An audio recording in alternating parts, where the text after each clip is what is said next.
दोस्तों नमस्कार। एक बार फिर हाजिर हूँ दोस्तों आपके फेवरेट चैनल ट्रेंडिंग नाउ पे एक नई जानकारी और एक नई वीडियो के साथ। जी हाँ दोस्तों, home loan, what are the required documents for SBI home loan. जी हाँ दोस्तों, एसबीआई होम लोन लेने के लिए एप्लीकेशन फॉर्म तो भरना ही होता है, लेकिन उसमें बहुत तरह के डॉक्यूमेंट्स भी लगाने पड़ते हैं।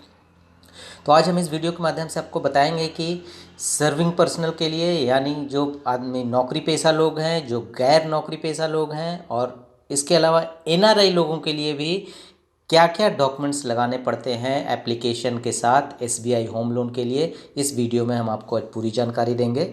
आप हमारे साथ वीडियो में बने रहें, और अगर अभी तक आपने हमारे इस चैनल को सब्सक्राइब नहीं किया है तो ज़रूर से सब्सक्राइब कर लें, ताकि हमारे वीडियो के अपडेट आप तक पहुंचता रहे दोस्तों। तो दोस्तों, नौकरी पेशा और गैर नौकरी पेशा आवेदकों के लिए जरूरी दस्तावेज क्या क्या होने चाहिए। सबसे पहले नौकरी पेशा आवेदक, सह आवेदक, गारंटर के लिए जो आय प्रमाण पत्र है उसके लिए क्या देना होगा दोस्तों, पिछले 3 महीने की सैलरी स्लिप या सैलरी सर्टिफिकेट, आईटी विभाग द्वारा मंजूर की गई पिछले 2 वर्षों का फॉर्म 16 का कॉपी, और पिछले 2 वित्तीय वर्षों के इनकम टैक्स रिटर्न की कॉपी। ये जो नौकरी पेशा लोग हैं उनके लिए है दोस्तों। और जो गैर नौकरी पेशा लोग हैं उनके लिए आय पत्र के जगह पे देना पड़ेगा दोस्तों व्यवसाय का पता प्रमाण, पिछले 3 साल के आईटी रिटर्न, पिछले 3 वर्षों की बैलेंस शीट और profit and loss account statement, business license संबंधी जानकारी या उसके इक्वेलेंट, टीडीएस प्रमाण पत्र फॉर्म 16 ये यदि आपको लागू है तो, क्वालिफिकेशन का सर्टिफिकेट सीए, डॉक्टर और अन्य पेशेवरों के लिए, अगर आप सीए हैं, डॉक्टर हैं और कोई अन्य ऐसा टेक्निकल पेशा में है तो आपको क्वालिफिकेशन का भी सर्टिफिकेट देना होगा दोस्तों। अकाउंट स्टेटमेंट, आवेदक के सभी बैंक अकाउंट के पिछले 6 महीनों के बैंक स्टेटमेंट चाहिए। पिछले 1 साल का लोन अकाउंट स्टेटमेंट, यदि अन्य बैंक लोन संस्थाओं से कोई लोन ले रखा है तो आपने अभी तक जितना लोन ले रखा है उसका भी स्टेटमेंट आपको देना पड़ेगा दोस्तों।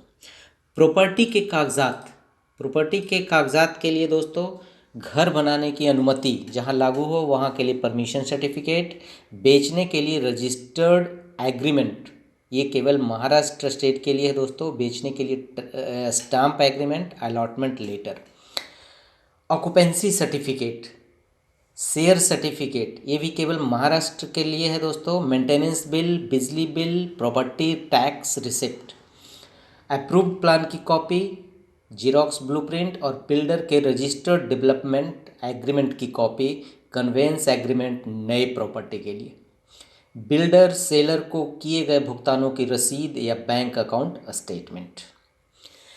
SBI home loan balance transfer के लिए क्या क्या जरूरी दस्तावेज होंगे दोस्तों। एसबीआई होम लोन के लिए केवाईसी दस्तावेज और अन्य जरूरी दस्तावेजों के अलावा एसबीआई में होम लोन ट्रांसफ़र करने के लिए जरूरी दस्तावेज इस प्रकार है दोस्तों। प्रॉपर्टी के कागजात, सोसाइटी बिल्डर का एनओसी, बेचने के लिए registered agreement, occupancy certificate, share प्रमाण पत्र, ये भी केवल महाराष्ट्र के लिए है दोस्तों, मेंटेनेंस बिल, बिजली बिल, प्रॉपर्टी टैक्स का रसीद, बेचने के लिए सभी पुराने एग्रीमेंट्स। अकाउंट स्टेटमेंट, आवेदक के सभी बैंक अकाउंट्स के पिछले 6 महीनों के बैंक अकाउंट स्टेटमेंट भी लगाना होता है। नौकरी पेशा जो है उनके आवेदक, सहावेदक, गारंटर के लिए जो आय प्रमाण पत्र है, पिछले 3 महीनों की सैलरी स्लिप या सैलरी सर्टिफिकेट, ये जो डॉक्यूमेंट्स हम बता रहे हैं दोस्तों वो बैलेंस ट्रांसफ़र के लिए है दोस्तों, होम लोन बैलेंस ट्रांसफ़र के लिए। आईटी विभाग द्वारा मंजूर किए गए पिछले 2 वर्षों के फॉर्म 16 की कॉपी या पिछले 2 वित्तीय वर्षों के आईटी रिटर्न की कॉपी।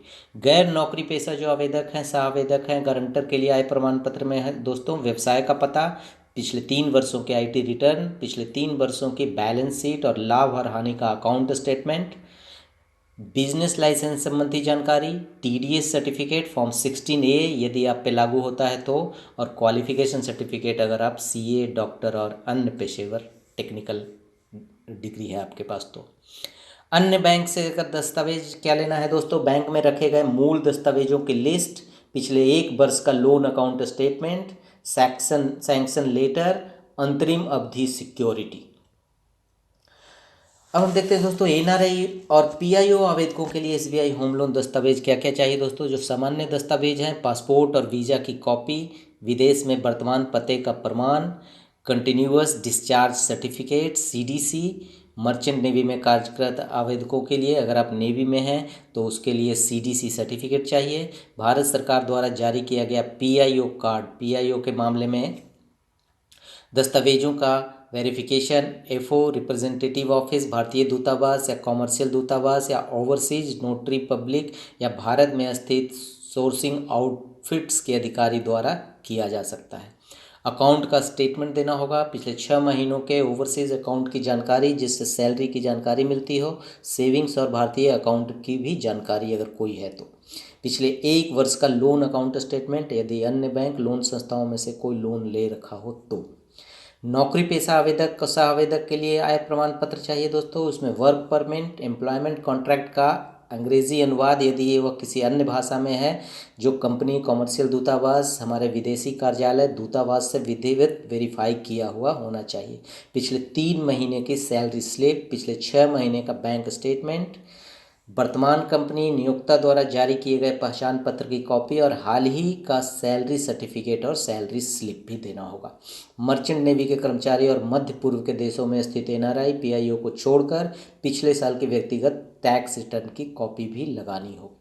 अब जो गैर नौकरी पेशा NRI हैं उनके लिए दोस्तों व्यवसाय का पता प्रमाण, गैर नौकरी पेशा पेशेवर व्यापारियों के मामले में आय का प्रमाण, पिछले 2 वर्षों में ऑडिट CA प्रमाणित बैलेंस शीट और लाभ हानि अकाउंट स्टेटमेंट, पिछले 2 वर्षों के पर्सनल टैक्स रिटर्न, मध्य पूर्व के देशों में स्थित NRI और PIO को छोड़कर व्यक्ति, कंपनी, यूनिट के नाम पर ओवरसीज अकाउंट के पिछले 6 महीनों के बैंक स्टेटमेंट।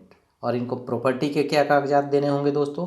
घर बनाने की अनुमति जहां लागू हो, बेचने के लिए रजिस्टर्ड एग्रीमेंट, ये केवल महाराष्ट्र के लिए है, बेचने के लिए stamp agreement, allotment letter, occupancy certificate, share प्रमाण पत्र, ये भी केवल महाराष्ट्र के लोगों के लिए है, मेंटेनेंस बिल, बिजली bill, property tax, approved plan की कॉपी, जीरोक्स ब्लूप्रिंट और रजिस्टर्ड डेवलपमेंट एग्रीमेंट की एक कॉपी, कन्वेंस एग्रीमेंट नई प्रॉपर्टी के लिए, बिल्डर्स सेलर को किए गए सभी भुगतानों की भुगतान रसीद, बैंक अकाउंट स्टेटमेंट।